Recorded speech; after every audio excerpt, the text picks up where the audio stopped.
itu sangat berhubungan dengan Bapak Ibu sekalian. Pedagang yang sudah punya pemahaman yang bagus, mereka ambil dan mereka pasang dari mereka. Padahal hasil karya kita kan misalnya kita bisa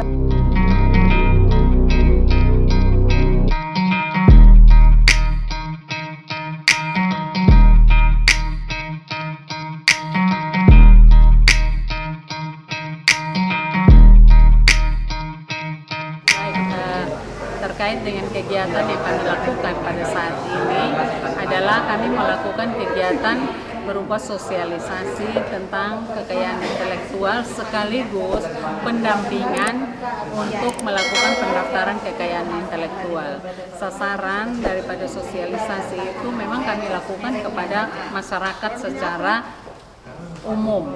Namun pada saat ini untuk peserta yang ada pada saat ini terbatas pada APindo, asosiasi yang tergabung dari beberapa pelaku usaha dan juga terhadap UMKM yang ada di Kabupaten Belu ini. Tujuan yang kami lakukan dalam sosialisasi ini memberikan pemahaman kepada masyarakat terkait dengan kekayaan intelektual yang mana memang berdampak langsung bagi usaha yang sedang dijalankan oleh masyarakat. Sehingga yang terutama di sini adalah beberapa rezim kekayaan intelektual yang kami sampaikan informasinya itu yang sangat berhubungan langsung dengan peserta yang hadir pada saat ini, baik itu dari asosiasi pengusaha dan juga UMKM, adalah terkait dengan merek. Karena memang merek ini sudah digunakan oleh para pengusaha ini di dalam usaha yang sedang mereka jalankan, baik itu merek dagang pada produk mereka maupun merek jasa bagi usaha yang sedang mereka jalankan. Nah, terkait dengan informasi yang kita lakukan itu sehingga masyarakat memahami apa sebenarnya penting daripada sebuah merek bagi usaha yang sedang mereka jalankan. Karena memang kami mengakui bahwa belum semua masyarakat memahami atau mengetahui tentang hal ini, sehingga dari ketidaktahuan tersebut seringkali masyarakat pada saat dia menjalankan usahanya dia akan menemui beberapa kendala terkait dengan hal tersebut. Misalnya terkait merek-merek dagang yang sudah mereka tempelkan pada produk mereka, ternyata merek-merek tersebut sudah terdaftar. Itu ada kemungkinan bahwa mereka akan dituntut, disomasi oleh si pemegang merek tersebut. Sementara mereka tidak mengetahui hal itu, mereka merasa bahwa itu adalah merek mereka. Untuk itu kami mendorong dengan pemahaman tersebut yang diberikan kepada masyarakat, kami mendorong untuk segera mendaftarkan merek-merek yang mereka gunakan saat ini untuk kegiatan usaha mereka, baik itu merek dagang pada produknya maupun merek jasa. Merek jasa itu macam-macam, seperti pengusaha-pengusaha yang hadir pada saat ini, mereka menjalankan usaha swalayan, pertokoan, restoran, dan sebagainya. Sehingga nama daripada usaha mereka itu perlu segera mereka daftarkan, sehingga mereka sebagai pemegang hak atas merek tersebut. Ya.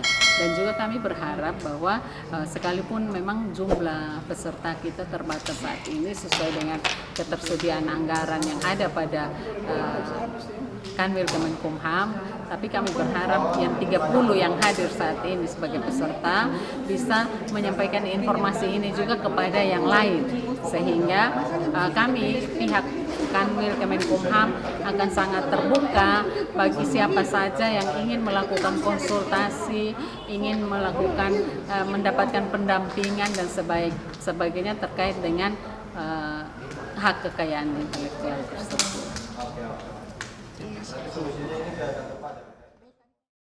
Saya DJ Elensia Bulologo dari Kanwil Hukum dan HAM Nusa Tenggara Timur sebagai Kasubit Pelayanan Kekayaan Intelektual. Hari ini kami melakukan kegiatan pendampingan permohonan pendaftaran kekayaan intelektual dan kepada para pengusaha yang tergabung dalam APindo dan pelaku UMKM di Kabupaten Belu. Nah, tujuan dari kegiatan ini untuk menyampaikan informasi terkait dengan merek karena sesuai dengan materi saya, urgensi perlindungan kekayaan intelektual, perlindungan merek dalam memberikan kepastian berusaha bagi pelaku usaha. Oleh karena itu, kami menekankan akan pentingnya perlindungan merek ini karena saat ini merek menjadi kebutuhan primer di dalam berusaha sebagai identitas dari produk, baik itu dalam bidang perdagangan maupun jasa. Oleh karena itu, setiap pengusaha wajib melindungi usahanya dengan merek karena apabila mereknya sudah menggunakan merek yang sudah terdaftar, maka akan berdampak hukum di mana para pemegang merek terdaftar itu dapat melakukan tindakan perbuatan hukum seperti mensomasi, meminta ganti rugi dan ganti rugi secara perdata ataupun tuntut gugatan secara pidana.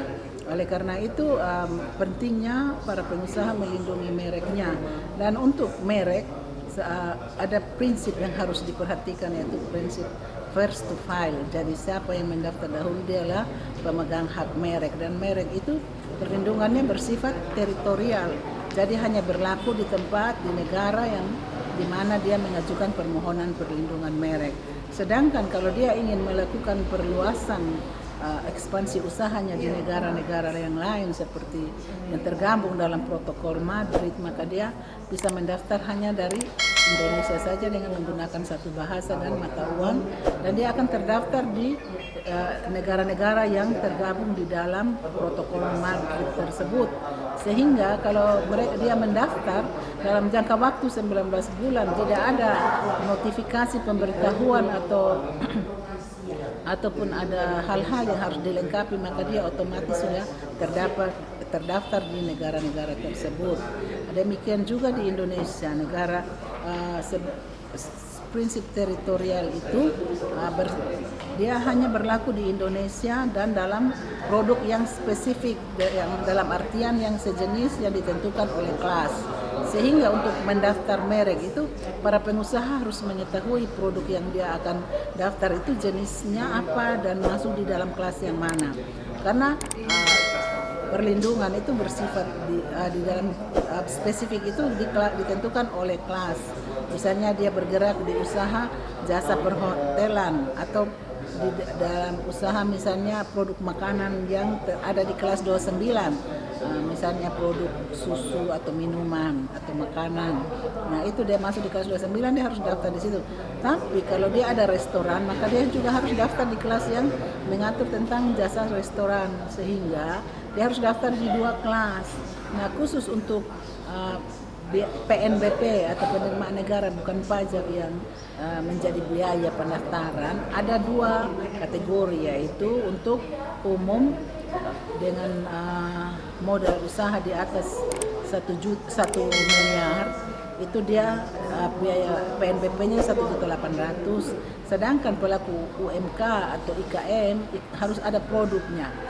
Itu mereka yang modal usahanya di bawah 1 miliar, mereka mendapat keringanan biaya sebesar Rp500.000 untuk 1 kelas.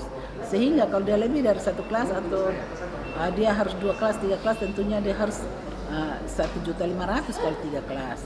Nah saran saya, apabila akan mengembangkan usaha lebih dari 1 kelas, sebaiknya saat ini pun langsung mendaftar di kelas-kelas yang ada, sehingga ini dia akan menggunakan 1 nama saja. Dan keuntungan dari menggunakan 1 nama atau merek itu dia hemat dalam biaya promosi, karena orang akan mengenal produknya, mereknya, sudah menghemat biaya untuk promosi.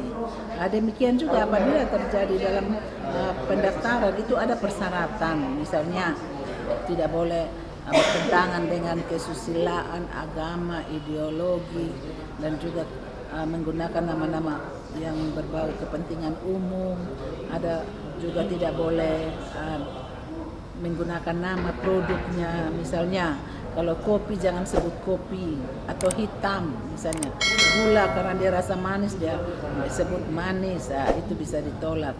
Jadi saran saya sebaiknya menggunakan nama-nama yang tidak umum, lebih bagus lagi kalau menggunakan nama sendiri atau akronim dari nama anak, suami, satu keluarga. Biasanya itu lebih cepat bisa diterima karena tidak umum. Nah, demikian apabila terjadi kesalahan dalam pemilihan kelas dan ditolak, maka uang yang sudah dimasuk ke dalam kas negara tidak bisa diambil lagi. Oleh karena itu harus teliti dalam memilih kelas dari produk itu.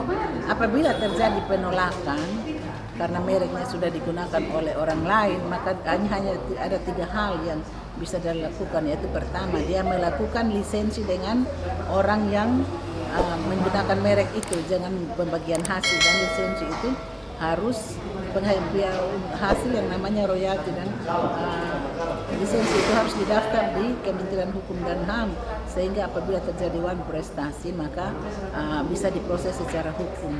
Dan di dalam perjanjian lisensi itu harus diatur pembagian hal seperti apa, oplanya, omsetnya, dan beberapa hal yang ingin diatur di dalam teritori di mana produk itu harus dijual, dipasarkan. Dan apabila juga yang kedua, kalau merek itu telah dipakai oleh orang lain, maka kita bisa membeli merek itu. Yang ketiga, kita membuat brand yang baru, merek baru. Kita branding lagi, kita sosialisasi, promosi lagi. Jadi pentingnya bagi pengusaha untuk mengetahui itu, untuk menghindari mereka dari jeratan hukum karena menggunakan merek yang sudah terdaftar. Terima kasih Mama.